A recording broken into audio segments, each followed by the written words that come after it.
Bien, eh ben, nous allons passer maintenant au Trinnov ST2. Alors le Trinnov ST2, au niveau de la présentation, donc vous avez plusieurs onglets, vous avez des onglets horizontaux et des onglets verticaux.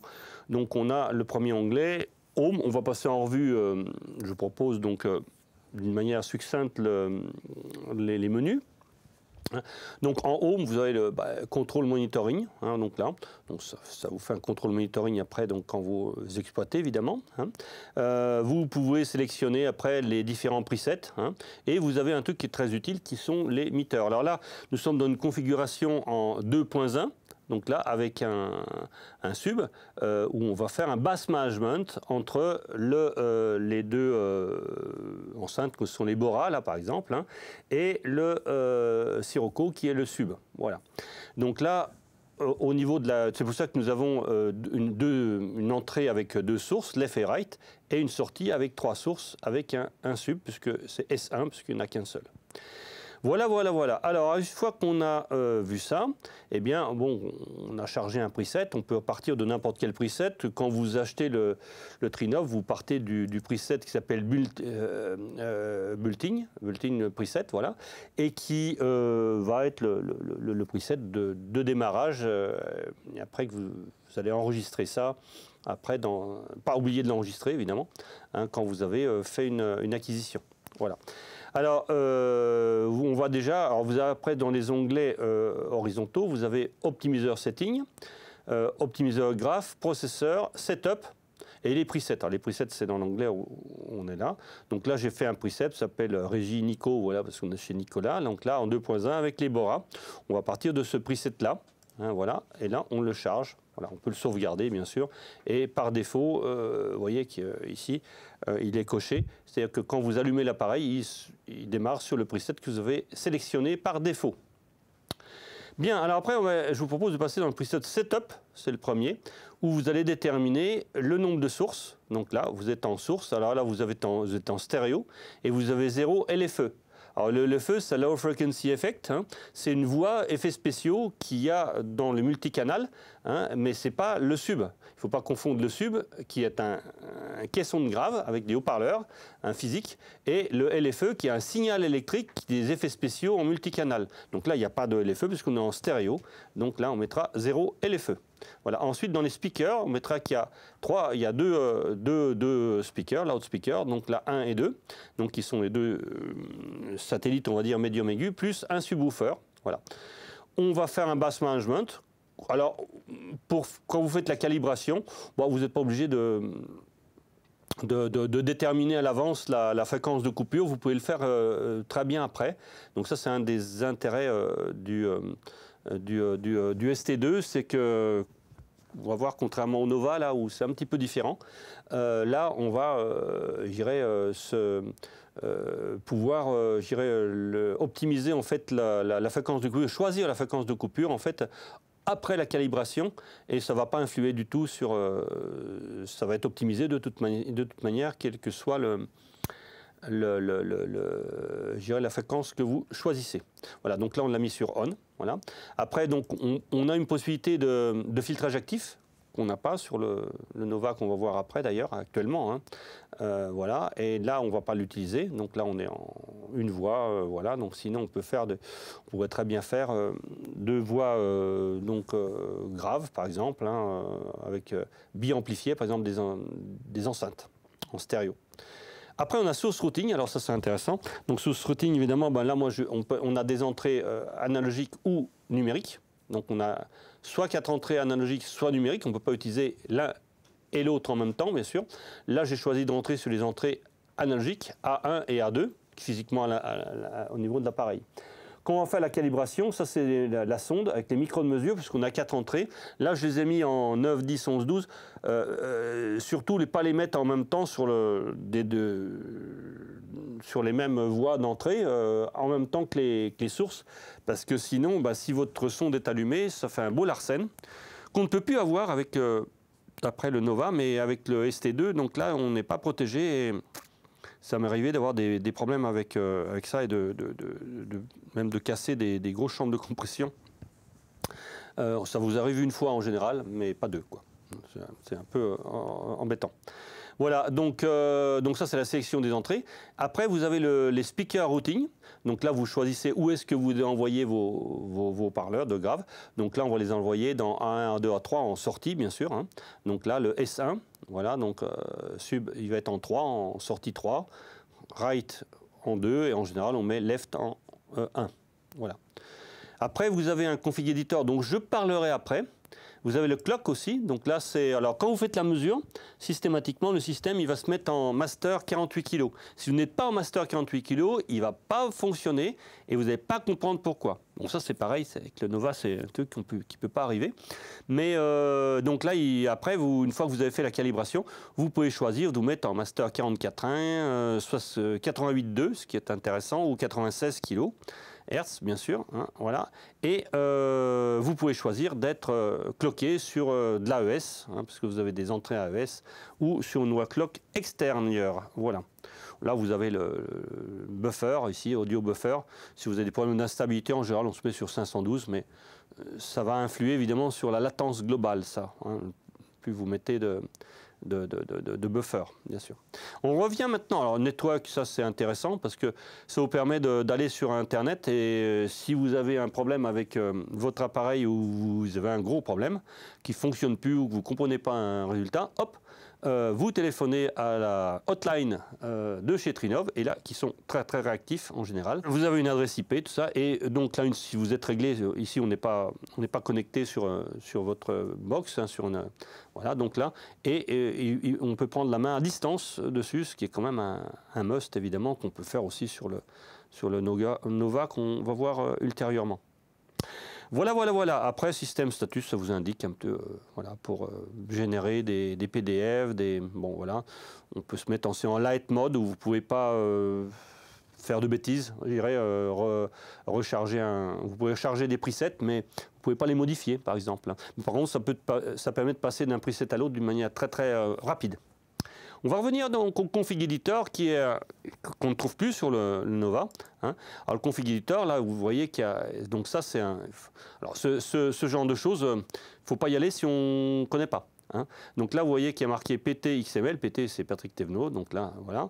Donc je me suis fait mon XML moi-même, là, où j'ai modifié, j'ai tuné un petit peu le système, parce que c'est prévu pour ça. Hein. Donc là, pour lui faire des choses un petit peu au-delà de... Je dirais que si on est à 100% de possibilités en normal, là on est à 140, 150% quoi, de possibilités, ce qui est intéressant effectivement, mais il faut savoir ce qu'on fait. Voilà, donc ça le config editor, n'y allez pas si vous ne savez pas de quoi il s'agit, hein, parce que c'est, vous voyez, si je balaye très rapidement, voilà, c'est pas simple. Voilà, donc une fois qu'on a fait ça, eh bien, on va aller dans Optimizer Setting. Donc là, il y a d'autres onglets ici. Hein. Il y a, donc là, on a le config editor, la clock, on a vu les onglets verticaux là. Maintenant, donc là, si on va dans Optimizer Setting, par exemple, là, eh bien, on va voir, donc on va aller dans, donc là, c'est le runtime là pour savoir, donc ça, si on veut comparer, optimiser, pas optimiser, avec acoustique correction, pas avec niveau d'alignement, délai alignement, etc. Et vous avez ici le setting, donc là, où vous pouvez choisir. Alors ça, normalement, alors vous avez des menus un peu équivalents, on va voir dans le Nova, hein, ça. Là, en général, si on choisit un Trinov, c'est qu'on veut optimiser l'amplitude et la phase, les deux, hein, ce qui n'est pas, puisqu'on va travailler, lui, le système, il travaille en FIR, hein, même s'il peut simuler de l'IR, il travaille en FIR, ce qui n'est pas le cas du tout, en fait, d'un système comme ARC qu'on a vu, ou SonarWorks.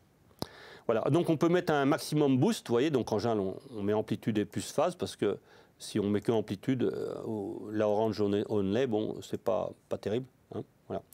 Je vous conseille tout à fait de faire ça. Après, ben, il y a le boost. Alors le boost, c'est maximum de correction qu'on veut. Moi j'ai mis 20 dB parce que je sais que les haut-parleurs qu'on utilise là peuvent supporter. Je vous rappelle que 20 dB, donc ça correspond à, en gros, 100 fois plus de puissance, puisque chaque fois que vous augmentez de 10 dB, vous multipliez par 10 la puissance. hein. Donc il faut faire attention, quoi, hein. Donc là, que le système puisse le supporter. Maximum atténuation, vous avez moins 20 dB, donc ça c'est moi qui l'ai fait. Après, il y a quantité de première effection, hein. Alors, quantité de première effection ici, hein, vous voyez qu'il y a marqué Use Config Editor, hein. Alors, Use Config Editor, là, ça c'est mon Config Editor c'est donc ce que je vous ai montré tout à l'heure dans la phase où j'avais modifié ce config editor, justement le XML, hein, voilà. Il faut, en général, on ne l'utilise pas comme ça, il est en général en 3 cycles, comme ça. Donc en 3 cycles, ça veut dire quoi? Ça veut dire que vous avez une quantité de première réflexion qui va être prise en compte en fonction de la fréquence et qui correspond en fait à ce que notre oreille, notre cerveau, autrement dit, peut séparer ou pas entre le son direct et les premières réflexions. C'est qu'en gros, les premières réflexions qui vont arriver un peu forcément en retard par rapport au son direct, eh bien, les toutes premières réflexions, elles vont modifier ce qu'on entend du son direct. C'est qu'on n'entend pas la réalité, mais on entend quelque chose qui va être influencé par l'environnement proche de l'enceinte.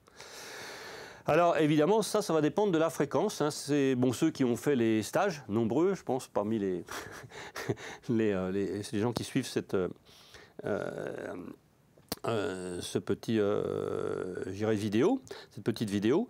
Et bien on a parmi ces gens-là, donc là, les gens qui ont suivi les stages, ça va vous rappeler donc ce que j'appelle l'effet de fusion, hein. C'est un truc que j'ai étudié, donc là, longuement, hein, voilà, avec à l'époque, et en chambre sourde, etc. Et qui va, je dirais, où j'ai dessiné une courbe particulière, si vous voulez, qui va tenir compte d'une égalisation. On va prendre en compte ces effets cet effet de fusion, ces premières réflexions, non pas d'une manière physique, mais d'une manière psychoacoustique. Alors lui, Trinov, lui, donc, il nous propose donc des cycles. Donc, c'est des courbes de réponse. Le cycle, c'est lié à la période, donc hein, là, et donc au temps, hein, et qui va donc et la période qui dépend dépend de la fréquence. Donc, ça va être des courbes, je dirais, d'effets de fusion qu'on peut tracer en fonction de ce de l'endroit où on peut égaliser par rapport à l'endroit, je dirais, dans un tableau où on ne peut pas. Il ne faut pas égaliser parce que ça ne correspondra pas à ce qu'on entend. Pour faire simple, on va égaliser uniquement, je dirais, les réflexions qui vont correspondre à ce qu'on ne peut pas séparer du son direct. Alors là, on a la choix entre 0,5 cycles. Alors 0,5 cycles, on va carrément prendre très peu de premières réflexions et on va avoir en fait l'environnement très proche de l'enceinte. Si vous avez l'enceinte en bandeau sur la console, effectivement, il va prendre ses premières réflexions, si on est vraiment très près de la console, en compte, hein. Après, on a en fonction de 1,5 cycles. En général, de base, on est réglé sur 3 cycles. On peut avoir 5 cycles ou 8 cycles. Voilà. 8 cycles, on va prendre beaucoup plus de salles et tout. Donc ça, on le fait un petit peu, après on fait des essais, hein. Alors la bonne nouvelle, c'est qu'on peut faire on peut très bien changer ça après la mesure, hein. On peut faire une mesure et après, lui, vous voyez, il nous propose Apply Change. Par exemple, moi je l'ai fait en utilisant ma propre courbe d'effet de fusion qui n'est pas linéaire, qui est un petit peu différente de celle-ci, et qui donne des améliorations en général dans l'image stéréophonique. Mais il faut faire attention, c'est pour ça qu'il ne le propose pas d'office, parce qu'il faut remesurer derrière, ça, parce qu'on peut avoir des artefacts qui correspondent à des réflexions qui arrivent de l'arrière, par exemple, qui ne sont pas forcément prises en compte dans mon process. Voilà, donc c'est des choses dont on parle là, mais d'office, je vous déconseille d'utiliser Config Editor si vous ne savez pas ça. Mais déjà, en général, on met avec 3 cycles et c'est très bien. Puis après, vous choisissez aussi à l'oreille et aux mesures. Donc là, après, on a une résolution en énergie. Donc, en général, on se met pour tiers d'octave. C'est le lissage des courbes, hein, qui va prendre en compte. Alors, on peut avoir 6e d'octave, 12e d'octave, 24e. Moi, je vous conseille le tiers d'octave. Ça correspond à l'équipe tonale globale qui correspond à ce qu'on veut. Là, on peut faire du remapping. Alors ça, c'est grâce à la sonde tridimensionnelle. On peut faire un remapping, c'est qu'on peut, je dirais, dire... Alors ça m'est arrivé, par exemple, car régie de France 3, Marseille par exemple, hein, où les enceintes étaient à 90 degrés, donc pas du tout, on ne pouvait pas faire autrement avec les écrans. Les enceintes en multicanal, les gauche et droite à 90 degrés au de 60, et l'enceinte centrale était bien au centre, mais élevée avec une élévation de 30 degrés en hauteur. Eh bien, le système permet de refabriquer un champ sonore réel par rapport à une source virtuelle. Alors ça peut, je réexplique un tout petit peu ça, c'est qu'en gros, le système va prendre en compte la position des enceintes grâce à la source tridimensionnelle, donc une source d'intensimétrique en fait, avec les 4 microphones, et il va reproduire avec les enceintes qu'il a repérées, qui ne sont pas à la bonne place, il va reproduire à l'endroit d'écoute, là, un champ acoustique correspondant à un champ acoustique réel d'enceinte qui n'existe pas et qui devrait être au bon endroit. Et ça, c'est assez bluffant, c'est que quand on met une source, par exemple, au centre, eh bien, on l'entend vraiment comme si on avait une source réelle, une enceinte réelle au centre. Alors ça, c'est intéressant de le mettre quand on ne peut pas faire autrement, hein, parce qu'il faut pas, par contre, il ne faut pas bouger la tête. Si vous déplacez, ça ne marche plus. Hein. Donc ça, en général, quand vous avez un studio d'enregistrement, je vous conseille fortement de mettre off et d'avoir vos enceintes placées correctement. Quand on peut, c'est mieux. Voilà, voilà, voilà. Après, vous avez Advanced Setting. Alors, on ne va pas trop en parler parce que Advanced Setting, là, je vous propose de toucher à rien pour l'instant. Hein. Voilà. Il faut être un petit peu... moi, j'ai touché quelques trucs là, ici, parce que, voilà, il faut savoir un petit peu ce qu'on fait. Donc, dans un premier temps, vous touchez à rien, tout se passera bien, normalement. Hein. Avec le Nova, ça sera un peu pareil. Enfin, bref, on pourra... Alors, après, c'est des choses... Après, avec l'usage, vous pouvez y aller. C'est quand même, disponible pour les non, spécialistes complets. Et bon, de toute façon, si ça ne marche pas, bah, vous revenez à votre réglage précédent et tout va bien en général. Voilà. Des target curves aussi. Donc là, target curve, ben, voilà, par exemple ici, ben, les Bora, je sais que ben, c'est des petites enceintes avec des haut-parleurs de 5 pouces et demi. Ils ne vont pas descendre en dessous de 40-50. Hein. Ça dépend bien sûr du couplage au local. Ici, dans le local qui est assez grand, je sais qu'en dessous de 50 Hz, c'est pas la peine de demander au système d'aller corriger au-delà. Plus, ça va pas bien sûr. J'ai également atténué l'extrême aigu, ça c'est plus d'une manière psychoacoustique. Mais après, ça peut se modifier. Alors, ce qui est intéressant, évidemment, comme c'est un système qui travaille en FIR, ben, on peut éditer le groupe DLSE, la phase, on peut éditer plein de choses. Si vous n'êtes pas habitué, là, je vous conseille de rester, d'utiliser donc Edit Amplitude Only, c'est qu'on ne va pas déformer la phase, on va déformer que l'amplitude, et ça, c'est vraiment un plus de cet appareil. Voilà, voilà. Et puis après, vous avez des courbes de limitation. Mais alors là, bon, bah, on les a mis à plus 20, moins 20, hein, ces courbes-là, mais ça, je les avais déjà... elles apparaissent simplement. Alors, vous pouvez faire des courbes différentes dans le grave, dans l'aigu. Moi, je l'ai mis flat parce que j'ai des systèmes d'écoute qui a une dynamique qui est identique à toutes les fréquences, à peu près. Hein. Et donc, il n'y a pas de raison qu'on le limite, on le bride en dynamique, plus dans le grave que dans l'aigu, etc. Donc, je l'ai laissé flat. Mais vous pouvez très bien. Mais ça veut dire qu'il faut connaître ces enceintes acoustiques, bien sûr. OK. Après, bah, il vous donne la position.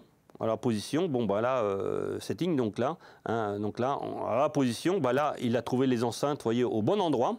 Alors ça, après, c'est juste une question de visualisation. Hein. Donc, on peut, voilà, mettre les... Ça, en vert, c'est là où elles doivent être. Hein. Et puis, en bleu, fond bleu clair, là, c'est l'endroit où l'ensemble va être, voilà, donc en général on fait comme ça, et on voit que là, bah, l'enceinte de gauche, elle est légèrement trop, mais c'est très peu, hein, légèrement pas tout à fait à la bonne place, elle n'est pas assez écartée, l'enceinte de droite est bien. Bon, là, c'est pareil, c'est pas la peine d'essayer à 1 degré près, bon, vous bougez la tête de 10 cm, et bon, donc c'est pas très intéressant. La vue d'élévation aussi, c'est importante de régler vos enceintes. Ça fait partie des normes ITU aussi, que ces enceintes soient à la même hauteur des oreilles quand on est assis. En général, c'est 1,20 m, 1,25 m. Voilà, voilà, voilà. Et puis après, ben, on passe à la calibration. Voilà. Alors la calibration, eh bien, donc il faut déjà choisir votre sonde. Alors il faut que la sonde, là ici, on fait configure par exemple, hein, défaut microphone, donc là, on voit que ma sonde, ben, c'est la V9 2170, donc là. Donc il y a un fichier de calibration qu'il faut introduire dedans, manuellement. Sur la version Nova, tout se fait automatiquement. Là, on n'a plus du tout à se faire du souci pour ça. Là, je mets cancel parce qu'elle est bonne. Et puis après, on peut faire du multipoint aussi. Là, moi, je vais faire un seul point parce que les enceintes, je sais que elles sont à une directivité bien contrôlée. Hein, dont on va parler aussi. Et donc, elles sont dirigées légèrement croisées, hein, devant le point d'écoute, au même endroit, pour que vous respectez, enfin au bon endroit quand même, au niveau emplacement par rapport à la norme ITU, mais elles vont viser un petit peu, loucher un petit peu entre guillemets devant.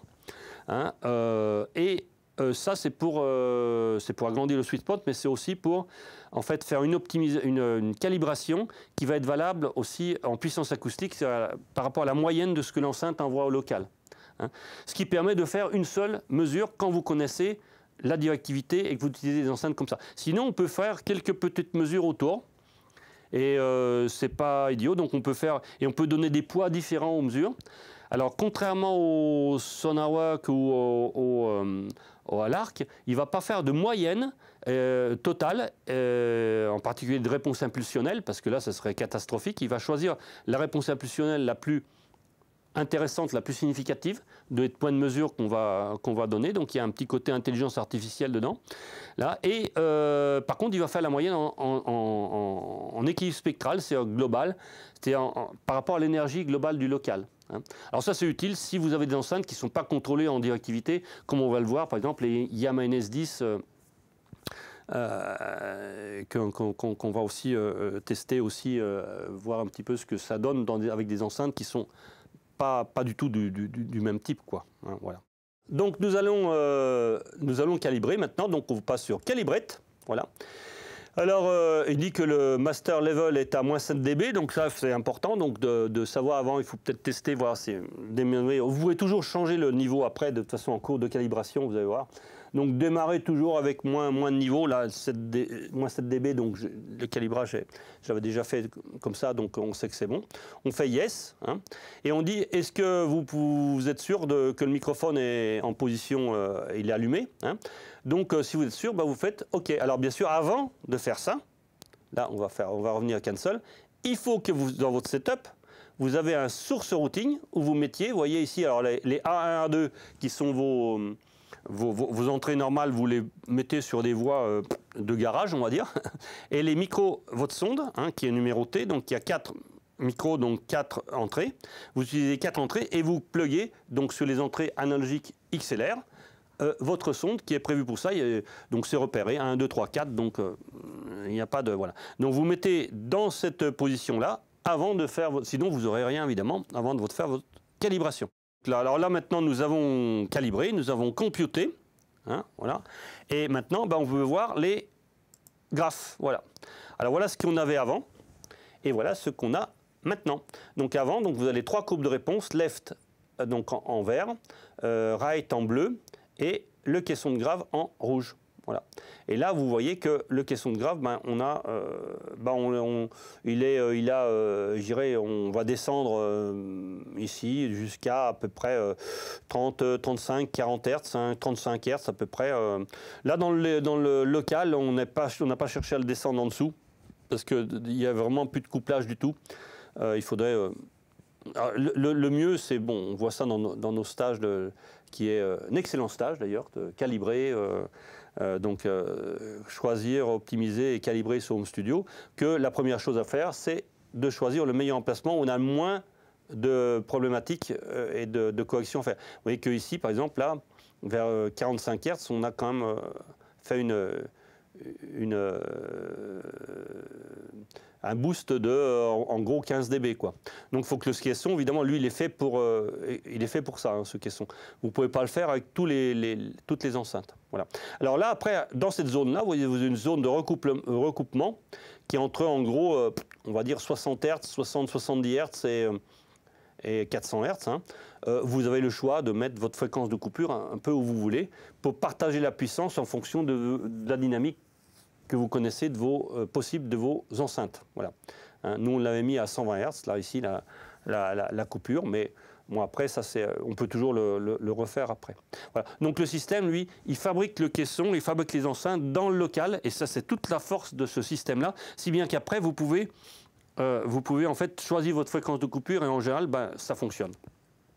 Fonctionne puisqu'on a égalisé le système en amplitude et en phase dans le local. Et là, en général, dans le grave, on est dans l'effet de fusion total. Donc, ça veut dire que votre grave des enceintes inhérent aux enceintes acoustiques gauche et droite et votre sub, eh bien, vous allez le fabriquer dans la salle quasiment électroniquement, quoi. Et ça, c'est ce que je dis toujours, un bon caisson de grave n'existe pas si on ne parle pas du couplage au local. Couplage et ondes stationnaires, etc. Voilà.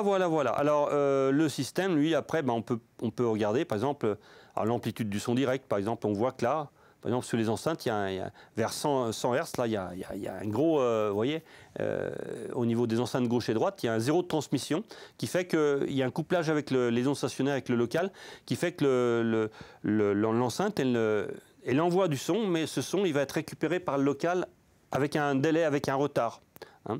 Et là, donc, là, on est dans l'effet de fusion. Donc là, et là, après, ben, le son qui va être amené du local va être modifié. Enfin, on va faire donc l'optimiseur, donc le ST2, va nous faire du traitement temporel et va compenser en fait ce retard au niveau du local en en faisant du traitement acoustique actif. Je dis ça pour simplifier. Hein. Bon là, ça déborderait un peu le cadre de la vidéo pour si on veut aller plus loin. Mais bon, c'est ce qui se passe, quoi. En gros, je vais lui demander, ça grâce à ce que j'ai modifié aussi au niveau du XML, là, lui demander de faire de l'acoustique active, de la correction acoustique active. Hein, bien sûr, ce n'est pas gratuit, on aura un délai, bien sûr, une latence qui peut être problématique suivant l'exploitation qu'on va avoir ou pas. Voilà, on a le groupe délai aussi avant et après. Ben, on s'aperçoit que là, donc là, si on enlève par exemple les enceintes gauche et droite, on voit que les deux enceintes au niveau groupe délai sont très différentes ici. Hein, et qu'après, ben, c'est plutôt... on voit que les Bora étaient déjà très bien à ce niveau-là. On voit la réponse impulsionnelle aussi, avant et après. Hein.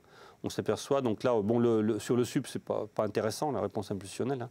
Mais on voit que là, bon, on a déjà quelque chose pour ceux qui sont habitués, qui est déjà très correct. On a quelque chose d'encore mieux après. Voilà, donc en ce qui concerne eh bien, les optimisations. Une fois que vous avez fait ça, il faut écouter et vous avez après des possibilités de, je dirais, quand vous êtes dans le processeur, hein, donc vous avez des possibilités de régler les niveaux, etc. Ici, vous voyez que le processing, la latence globale est de 73 millisecondes avec la distance aussi des enceintes, hein, qui est de l'ordre de à peu près 2 mètres, là, hein, à peu près. Donc, si vous faites du mix, ça passe très bien. Si vous faites de la prise en même temps, évidemment, là, ça peut être problématique. Mais on peut la diminuer, hein, ça dépend combien, ça demande du réglage de l'appareil. On peut très bien, j'irais avoir un minimum de latence. Le minimum qu'on peut avoir, c'est 5-7 millisecondes, hein, qui là est assez négligeable en fait. Hein. Voilà. Alors, il y a des inputs. Là, on peut envoyer des bruits roses. Voilà. On a des input EQ que je n'ai pas utilisés ici, dans ce cas-là. Donc, c'est des égaliseurs tiers d'octave qu'on peut faire en bruit rose après. Donc là, on mesure, bien sûr, avec Room EQ Wizard, par exemple, ou Clio, ce que vous avez comme mesure. Là, c'est des systèmes où on a un limiteur, tout ça. Moi, je ne l'utilise pas. J'aime bien être linéaire. Hein. Mais si on a un côté, par exemple, sonorisation à faire, on peut très bien avoir un compresseur limiteur dedans, donc là. Ça, c'est des SUGMI que je m'en utilise pas non plus, mais bon, on peut très bien avoir on peut savoir quelle est la loi de ce qu'on appelle le pan-pot, hein, entre 3 et 4 dB. Quand qu'on fait du bass management, parce qu'on ajoute 2 signaux électriques, ça ne revient pas au même que d'ajouter 2 signaux acoustiques. Donc l'écart peut être entre 3, on peut ajouter entre 3 et 6 dB, donc on a une loi de pan-pot comme on a sur les consoles en fait. Hein. De mixage, voilà. Et puis surtout, là, c'est l'output. Alors l'output, on peut inverser la polarité, bien sûr, faire des solos, des mutes.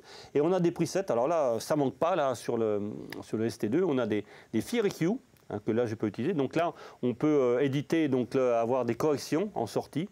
sur les sorties. Donc là, sur soit en amplitude sans toucher la phase, soit en phase sans toucher, enfin phase en temps sans toucher l'amplitude, etc. Donc c'est pareil, il faut savoir ce qu'on fait, il faut y aller avec parcimonie là quand même. Hein. Et puis on a donc là on fait OK, d'accord. Et puis on a des presets EQ aussi, qui sont liés au preset, et même des user EQ qui vont se faire à l'oreille. Voilà. Donc là c'est vraiment un système très très complet, où on peut aller, j'irai après, j'irai en fonction du circuit de production qu'on a, et on peut modifier des équilibres et ajuster la transportabilité de notre mixage suivant la culture d'écoute du circuit de production. On va mesurer donc avec Clio. Hein, là, voilà, donc on fait la mesure. Alors, la mesure, on peut la faire avec Clio. Moi, j'ai Clio parce que je le connais bien et puis qu'il est très pratique et très rapide. C'est un certain coût, évidemment, mais on peut le faire avec Room Equalizer si on sait, j'irai s'en servir et l'interpréter. Ça marche aussi très bien. Vu le prix, je veux dire, c'est un logiciel qui est, rapport qualité-prix, imbattable, évidemment, parce qu'il est gratuit. Après, ça dépend du micro que vous avez aussi dedans, mais c'est pas la peine non plus. Moi, je pars avec un Horseworth, mais bon, parce que je fais de la R&D aussi, mais sinon, des mesures acoustiques un peu précises, mais sinon, avec un micro proposé par Room Equalizer, par exemple, ça marche très très bien. Je vous conseille une version USB, comme ça, vous n'avez pas de problème avec la calibration du système. Voilà. Donc là, on va commencer par la Bora. Hein, donc là, voilà. Donc là, on a fait la mesure. Hein, donc on a fait la mesure de la Bora et on trouve donc une réponse impulsionnelle sans correction. Donc là, le Trinov est en bypass là. Hein, et on va voir un petit peu ce qui se passe. Donc il n'y a pas le sub, hein, elle est en pleine bande et sans correction. Alors on trouve une réponse impulsionnelle que j'ai fait à partir d'un sweep. Vous pouvez la faire à partir d'un bruit MLS, comme ce que fait Trinov, mais ça revient exactement au même. Hein. Donc là maintenant, eh bien, on va dilater un petit peu cette échelle et on s'aperçoit que la réponse impulsionnelle, elle est plutôt pas mal. Hein. Ça, c'est une réflexion très proche qui, a priori, est peut-être sur la console et tout, on ne sait pas trop en fait. Hein. Mais globalement, la réflexion sur la console, on est un petit peu après, je crois. On va prendre un petit peu une fenêtre de mesure. Ouais, c'est ça. Donc c'est vraiment la... pardon. Voilà. Voilà. Toc. Voilà. Là, donc si on prend ça, voilà. On voit que la réflexion sur la console, c'est ça. On la voit bien ici. Voilà. Donc c'est celle-là, effectivement.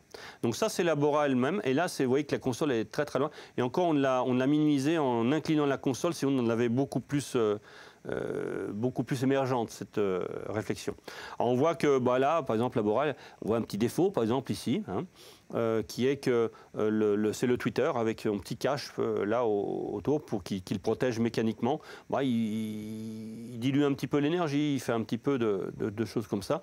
On voit que globalement, on est à peu près bien aligné. Là, avec une petite dissymétrie, donc ça c'est du traitement de signal, au niveau de la réponse impulsionnelle qui va vouloir dire qu'on a un tout petit peu d'avance temporelle de l'aigu par rapport au médium, ce qui est voulu par le concepteur que je connais bien.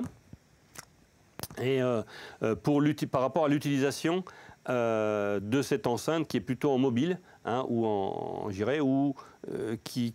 qui est relié par rapport à un type de culture où on a plutôt des sons avec l'aigu qui va émerger par rapport au bruit de fond, par exemple ambiant, quand on a des bruits de fond comme ça. Donc c'est quelque chose qui est quasiment voulu en fonction pour être adapté au type d'utilisation de l'utilisateur type de ce genre d'enceinte. Voilà. Mais bon, c'est très très faible. Hein, voilà. Alors après, quand on fait la courbe de réponse, hein, on a une courbe de son, là on est en deuxième d'octave, on va se mettre en tiers d'octave. Hein, voilà. Donc on voit que voilà, on a un trou vers 100 Hz. Voilà. C'est exactement ce que nous donne d'ailleurs la courbe de réponse des Bora si on regarde avec Trinov. En sachant que ce qui est intéressant, que ce soit avec le Nova d'ailleurs qu'on va voir après, ou le ST2, les courbes de réponse qu'ils nous donnent sont des courbes prévisionnelles calculées et non pas mesurées. Et on tombe sur des choses tout à fait similaires, à condition bien sûr que nos enceintes, on travaille dans le domaine linéaire, et qu'il n'y ait pas de distorsion au niveau des enceintes. Lui, et ça, c'est la limite des corrections, hein, que ce soit à tout niveau d'ailleurs, quel que soit le type de processeur, c'est que le système d'enceinte soit linéaire, c'est qu'on n'ait pas de distorsion en fonction du niveau, voilà. Ce qui est le cas de ces enceintes des Bora ici. Voilà, donc on voit qu'il y a des accidents, etc. Voilà. Donc ça, c'est ce qu'on avait vérifié, on avait vu, enfin ce qu'on a vu, ce qu'on pourrait voir avec le Trinov. Hein. Voilà, donc ça, c'est la Bora sans correction. On va donc regarder les mesures. Donc là, après, on peut calculer En général, moi, ce que je fais, je regarde la réponse impulsionnelle, donc au niveau temporel, son allure, savoir où sont les premières réflexions. Après, on passe à la courbe de réponse. La courbe de réponse, en sachant que c'est le dessus de l'iceberg, encore une fois, et c'est pas ce qu'il y a de plus intéressant. Ce qui est intéressant, c'est le temps. Donc là, on a la courbe de réponse. Maintenant, une fois qu'on a cette courbe de réponse, là, eh bien, on va passer à mesure temporelle. Hein. Alors là, il me recharge un vieux ce qu'il avait en mémoire. Là, donc là, c'est pas du tout ça.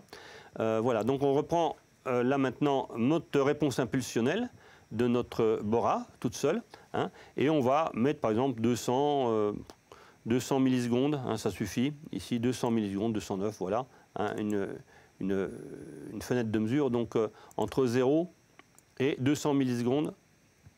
Voilà.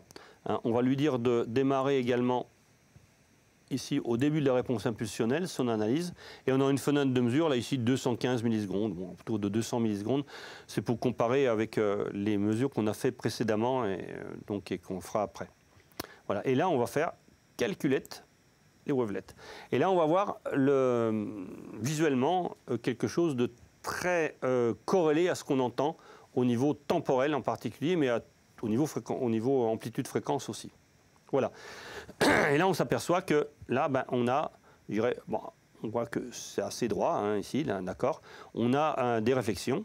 Hein, on voit la première réflexion sur la console qui est très très proche ici. Hein, et on voit ici qu'on a un traînage dans le bas médium, où il serait bon de mettre, de le calmer là avec des absorbeurs qu'on pourrait encore rajouter. Bon, je fais un petit clin d'œil au tenancier des lieux.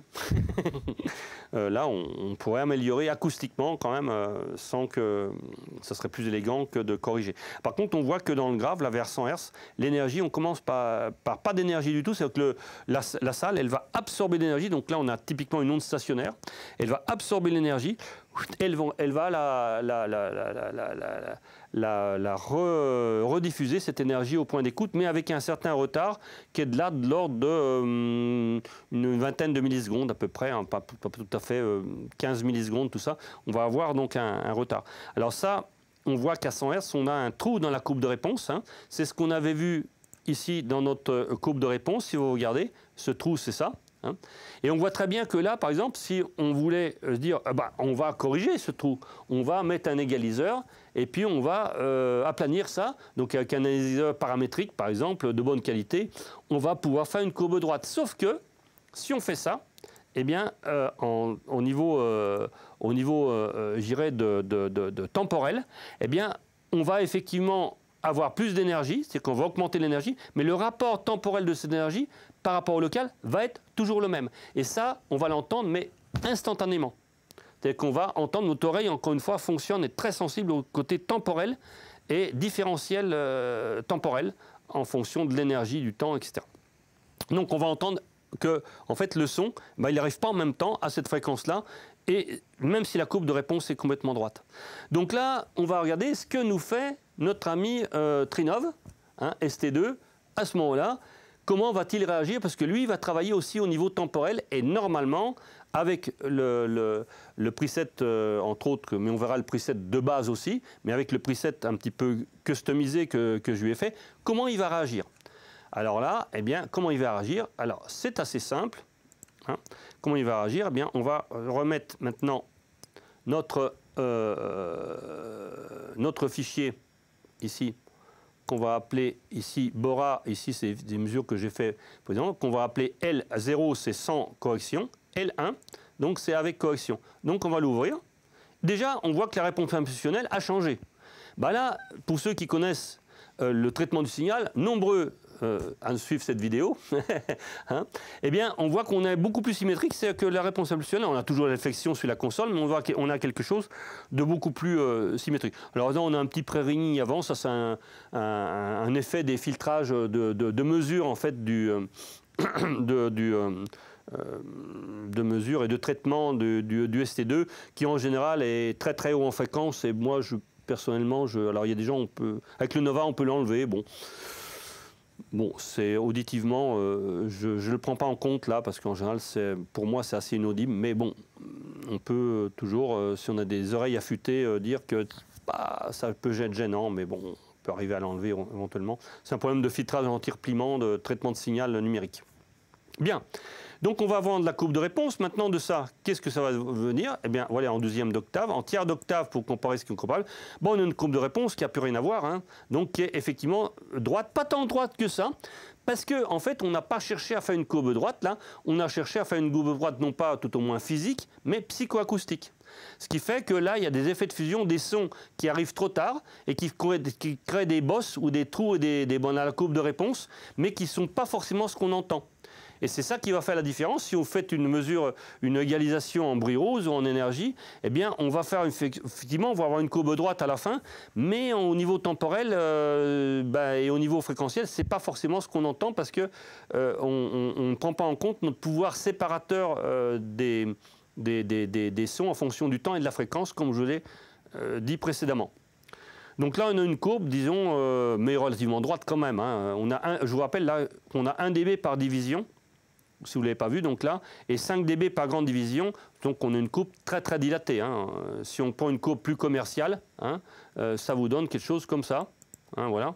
Donc là, on se dit, voilà, ça c'est une courbe commerciale. On a bon, là j'ai exagéré un petit peu, mais même si on est là, par exemple, là on a 10 dB par grande division, donc on voit que, bon, voilà.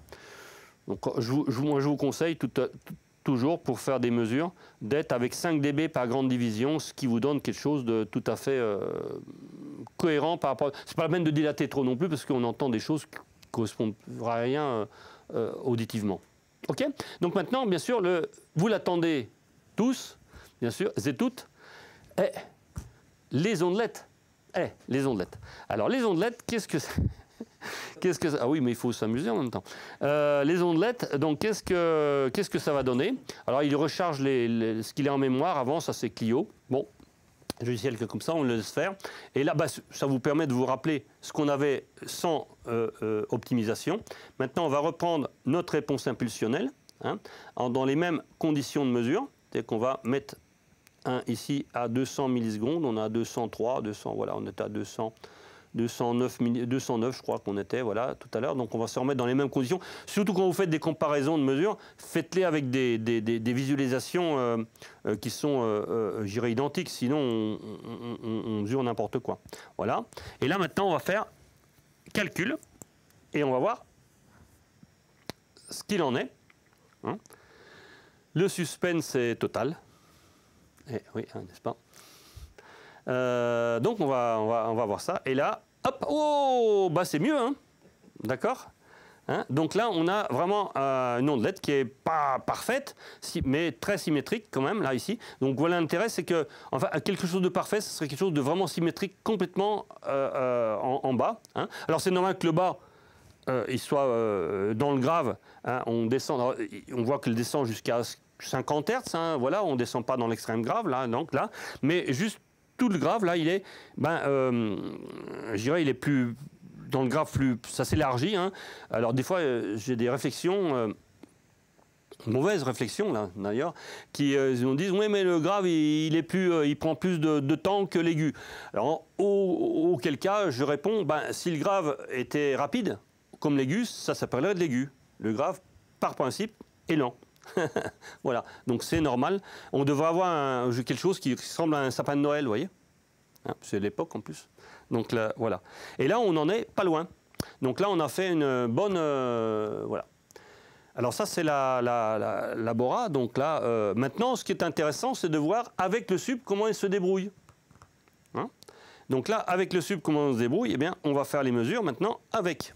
Donc là, on a la Bora, donc là, avec là, ici, donc on va la mettre en surbrillance, par exemple, ici, et on va charger, maintenant, la mesure que j'ai fait précédemment, là, hein, pour gagner du temps, de la Bora, que je l'ai appelée LT1. Alors, LT0, on peut toujours la charger, mais on l'a déjà. Donc, oui, donc on l'a déjà en écran sauvegardé. Donc, on va aller un petit peu plus vite, parce que sinon... il y a des gens vous allez trouver ça un petit peu long, hein. Donc moi aussi d'ailleurs. Donc on va aller tout de suite dans les écrans que j'ai sauvegardés et on va regarder par rapport à ça LT0 la Bora. Voilà. Donc là on a notre écran, on va le mettre en plein écran et voilà. C'est une capture d'écran hein, que j'ai fait précédemment. De la même manière, on l'a vu une fois sur Clio, on ne va pas le revoir tout le temps, hein, avec les mêmes, et on peut faire la même chose absolument sur RawMickey Wizard, hein, à condition de vous mettre en wavelet, bien sûr, et non pas en analyse FFT, hein, qui est une FFT particulière, les wavelets. Hein. Voilà, et donc là, on voit que quand on a uniquement travaillé sur le côté...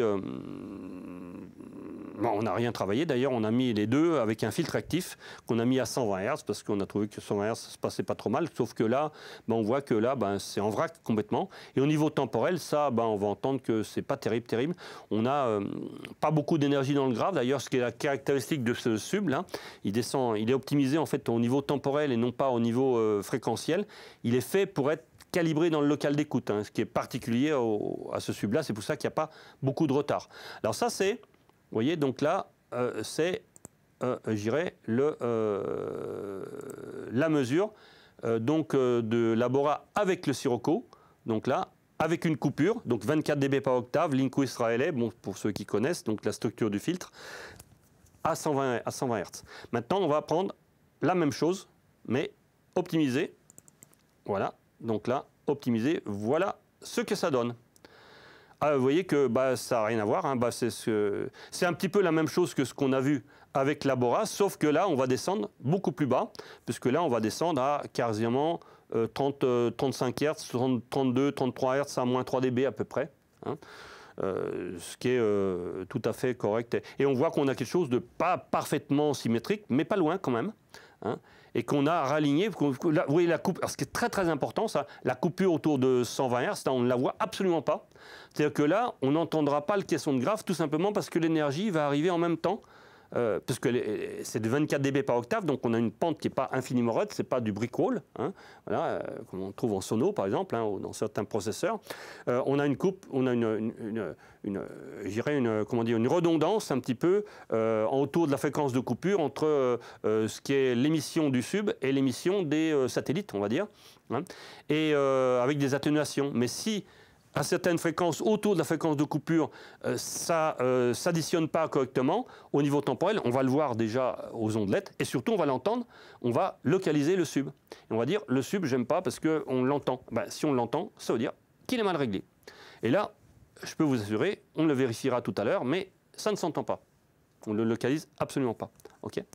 Donc voilà, voilà ce qu'on peut dire. Alors on a fait la même chose avec, on s'est amusé à faire la même chose avec les Yamaha NS10. Hein, on a fait la même chose avec la Yamaha NS10. Je regarde sur le côté parce qu'il y a mon directeur artistique qui est sur le côté là. Ah oui, mais on le verra apparaître tout à l'heure quand même. Hein, oui, c'est bien qu'ils ne soient pas que dans l'ombre. Donc on va avoir maintenant la NS10. Alors si on prend la NS10, c'est les mesures qu'on a fait aussi dans les mêmes conditions, hein, et toujours avec le Trinov ou avec ou sans Trinov. Donc on va prendre la NS10, donc là c'est l'enceinte de gauche, là L0, donc je l'ai appelé, et voilà la réponse. On retrouve la réflexion sur la console, donc on a remplacé les Bora par les Yamaha NS10, et on s'aperçoit que là, la réponse impulsionnelle déjà d'origine, n'est pas terrible. Hein, c'est qu'on a l'aigu ici, et puis le médium qui arrive un petit peu après, c'est qu'en gros l'aigu va être en retard, en avance temporellement, par rapport au médium. Hein. On pourrait même le mesurer de mémoire, c'est autour de 0,35 millisecondes, un truc comme ça, hein, qui va s'entendre et qui a une caractéristique des Yamaha NS10, hein, qui a un défaut, qui en même temps, ce qu'on aimait bien à l'époque, par rapport au type de production, on va dire, dans les années 80, pour moi maintenant, bon, il y a toujours des gens qui sont je dirais, intéressés par faire des écoutes avec des Yamaha NS10, mais c'est de l'écoute de proximité qui, pour moi, personnellement, c'est mon avis personnel, hein, était vraiment intéressant pour des types de production des années 80, qui maintenant est quand même beaucoup moins caractéristique d'une transportabilité du mix, puisque maintenant on a des enceintes, on écoute sur des iPhones, tout ça, on n'a pas les caractéristiques des systèmes d'écoute de Monsieur Tout-le-Monde dans ces années-là. Voilà. Enfin, en tout cas, on voit que là, tout l'aigu arrive en premier. Hein, voilà. Ce qui fait, alors on va voir aussi en courbe de réponse. Hein. Alors en courbe de réponse, eh bien, on a l'amplitude voilà, de la Yamaha NS10. La voilà. Hein. Donc là, on voit que là, ben, on n'a pas de grave hein, en dessous de 100 Hz. On voit qu'il y a aussi des. Pareil que l'autre, hein, c'est lié au local. On a aussi un trou, plus une bosse avant. Et on voit une bosse caractéristique des NS10 entre 1 et 2 kg, qui est la bosse qui est assez caractéristique de ces enceintes, qui donne une voix un peu en avant. Hein. Ce qu'on aimait bien, donc éventuellement à l'époque, encore une fois, par rapport à la culture d'écoute des années 80. Voilà. Donc on voit que ça c'est la courbe de réponse. Et on voit que si on met maintenant on l'optimise, hein, et bien on voit que ça devient, donc la courbe de réponse, elle devient ça maintenant. Hein. On voit qu'on a corrigé pas mal de choses. On a réussi à la descendre jusqu'à 60 Hz. Hein. Il faut voir après en niveau si elle supporte et tout, parce que je lui ai demandé quand même pas mal de corrections. Donc ça, il faut écouter après. On voit qu'on a des petites bosses ici qu'on pourrait corriger. Il faudrait revoir ça un petit peu en détail. C'est ce qu'il a fait en automatique, hein, le système. Mais on voit que la courbe de réponse est quand même beaucoup plus saine. Alors après, si on regarde en ondelette, que vous attendez tous, bien sûr. Donc, Yamaha NS10 sans correction. Ben, on voit qu'on a là une rupture totale, ici vers 150-200 Hz. On voit que l'aigu, alors on ne voit pas trop que l'aigu est en avance ici temporellement, on le voit très très légèrement parce qu'il faudrait zoomer là-dessus. Hein. Donc c'est une question d'affichage, hein. Donc on va zoomer ça et on voit le zoom de la Yamaha NS10 ici.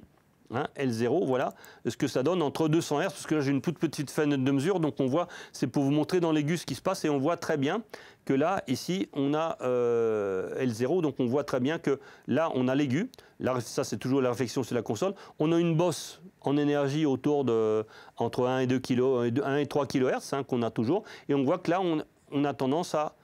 Alors sur OmiQ, vous avez même un barrissant d'énergie, ce qui est très utile, qu'on n'a pas ici.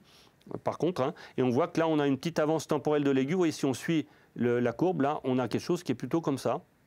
Hein, vous suivez mon curseur, voilà, ici. Hein. Et on voit cette avance temporelle qu'on avait vue en réponse impulsionnelle et qui va donner un son très typé, qu'on aime ou qu'on n'aime pas, de cette enceinte. Alors, si on prend maintenant, évidemment, la courbe de réponse et des enceintes qu'on a vues avec j'irai avec l'optimisation hein, qu'on a fait, eh bien, on se retrouve avec ça à la place. Voilà. Donc là, voilà, eh ben, on s'aperçoit que là, eh ben, on a quelque chose de beaucoup plus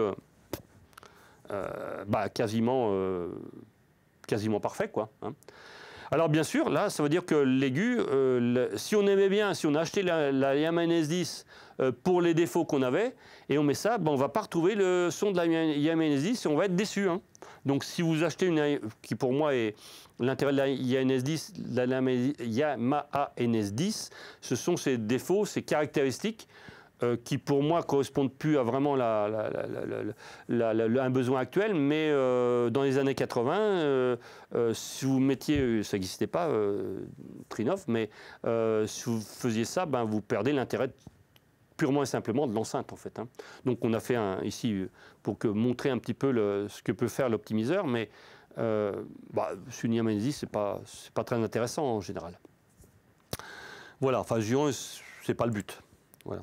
Donc là, alors bien sûr, on peut regarder maintenant, ça c'est en zoomé. Hein. Si on est en non zoomé, eh ben, avec la LT10, on peut le mettre aussi avec le... donc là, c'est ce qu'on avait, la NS10 qu'on a vu donc, sur 200 millisecondes. Là, on peut aussi faire la NS10 avec un sub, ce qui offre pas beaucoup d'intérêt. Hein. mais si on met le sub en même temps, évidemment, avec le sub Sirocco, bon, on va relier aussi de la même manière. C'est que là, on retrouve le Sirocco dans le grave et les mêmes caractéristiques, vous voyez, de réponse dans l'aigu de la NS10 qu'on n'a pas corrigé ici. Là, on l'a fait en automatique là directement. Il faudrait le corriger un petit peu après, savoir un petit peu, affiner un petit peu ça. Si on regarde maintenant ici avec les ondelettes, bon, on s'aperçoit qu'on a quelque chose d'à nouveau cohérent. C'est que le Trinov, il a bien fait son travail, hein, il a recollé les morceaux au bon endroit, au bon moment. Ce que je vous propose de faire maintenant, c'est une mesure de manière à comparer ce qui est comparable. C'est-à-dire qu'en fait, l'utilisateur lambda qui va se servir d'un ST2, donc sans le petit, comment dire, la petite customisation que je lui ai fait, que je vous ai expliqué précédemment là, qui permet d'aller plus loin sur le ST2. Sur le Nova, ben, on a aussi on peut aussi changer des éléments, mais l'idée c'est de voir quand on arrive sur ces deux appareils, ben, comment ça se passe comparativement l'un par rapport à l'autre pour un utilisateur lambda qui ne va pas aller customiser, aller fouiner dans les petits recoins de l'appareil. Voilà, hein, ce qui est la majorité des cas.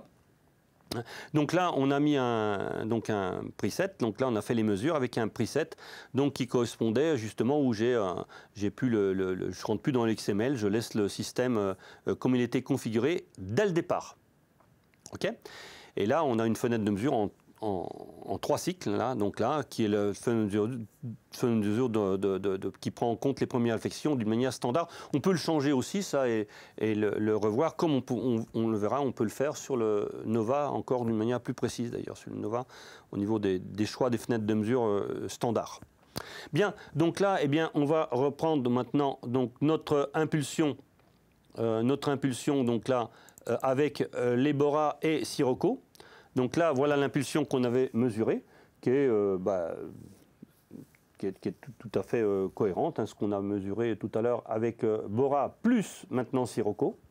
Hein. La réponse temporelle de ça, on l'a ici, voilà. Hein. Donc voilà la réponse temporelle. La réponse temporelle, on voit que... Alors ça, c'est pareil, c'est en automatique. C'est que là, par exemple, il y a un petit trou versant Hertz, là, il faudrait vérifier. Là, on peut toujours le recorriger. Après, on ne l'a pas fait, là. Hein. On peut le recorriger, mais à la fin, c'est la 3e couche de mesure, une fois qu'on a réglé tous les problèmes temporels. Et on va vérifier, bien sûr, que ces problèmes temporels ont bien été réglés. Donc déjà, on voit que là, il y a Bora avec Sirocco. Et ça, c'est avec l'optimisation, je dirais... non pas d'origine, ça c'est l'optimisation que j'ai fait customisée, on va dire. Hein. L'optimisation customisée. Si on prend maintenant l'optimisation non customisée sur lambda, on obtient ça en réponse impulsionnelle. C'est qu'en gros, bah, on voit qu'on est quasiment pareil, peut-être légèrement différent ici. Hein, mais on ne voit pas de choses très différentes. En général, dans l'aigu, que ce soit customisé ou pas, et là on voit que l'aigu, hein, même si le grave existe dedans, on voit plutôt l'aigu. On va regarder ce qui se passe en ce qui concerne l'amplitude de base. On a quelque chose d'un petit peu différent. Vous voyez que là, on voit qu'on a un petit trou légèrement différent, vers 100-120 Hz, là, qu'on pourrait modifier. Vous voyez, parce que comme il travaille, en fait, non plus en FIR dans le grave, mais en IR dans le grave, plus, eh bien, on a moins bien raccordé les fréquences de coupure, donc ça, il faudrait le faire un petit peu à la main, on pourrait l'optimiser un petit peu mieux. Mais là, encore une fois, on l'a fait, je dirais, comme on découvre l'appareil et on suit le protocole de base, sans rentrer dans le détail. Maintenant, on va voir la différence en ce qui concerne les ondelettes. Donc, si on prend l'ondelette qu'on avait avec le preset que j'avais customisé, que je vous ai montré tout à l'heure, vous vous souvenez, hein, et on le met en petit écran ici, par exemple, hein, et pour comparer les deux. Et maintenant, l'ondelette qui va être en fait avec le preset, on va dire, de base, hein, réglage de base de l'appareil. Hein. Donc, si on prend les deux, on s'aperçoit que ben, on est très similaires. Hein. Alors, on est légèrement, vous voyez qu'on on est un petit peu mieux quand même là. Donc, bien sûr, bon, bah, on voit que là, on a sur avec le preset un petit peu, on est allé fouiner un petit peu plus, l'optimiser un petit peu plus le preset, on a quelque chose d'un petit peu plus symétrique, hein, qu'avec ça. On voit que la fenêtre temporelle aussi est un peu différente, hein. On voit qu'on a pris par exemple plus de première réflexion ici, alors que là on en a pris un peu moins. Enfin bref, on n'a pas travaillé les premières réflexions de la même manière, parce que la fenêtre de fusion n'est pas la même. Hein. Mais à peu de choses près, on est quand même très similaires, hein. Et on peut considérer que dans les deux cas, bon, les deux cas sont parfaitement écoutables, et d'ailleurs on les écoutera. Voilà, donc alors maintenant, il faudra comparer cette courbe-là, hein, qu'on va remettre en grand ici, toc, cette courbe-là, il faudra la comparer après avec le Nova,